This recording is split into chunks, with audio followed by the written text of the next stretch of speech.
তবে একটা জিনিস আমার নজরে পড়ল, এই যে বিরাট বট গাছটা, পৃথিবীতে যত গাছ আছে যেমন গাছ তেমন ফল, তাল গাছটা যেমন ফলও তেমন, নারকেল গাছটা যেমন ফলটাও তেমন, কিন্তু এত বড় বিশাল বট গাছ ফল হতেছে ছোট্ট ছোট্ট ট্যাবলেটের মতো। গাছটা যেমন ফলটা তেমন হয় নাই।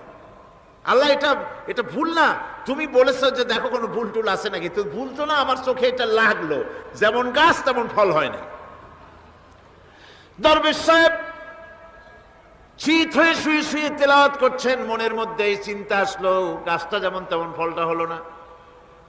দরবেশ সাহেব বলেন এই চিন্তা করতেছি, হঠাৎ করে একটা দমকা হাওয়া বয়ে গেল, ডালে ডালে বাড়ি লেগে গেল, একটা আদা পাকা বটের ফল অনেক উপর থেকে বৃন্তচ্যুত হয়ে চট করে এসে আমার নাকের উপরে ফট করে পড়লো। নাকের উপরে এমন ভাবে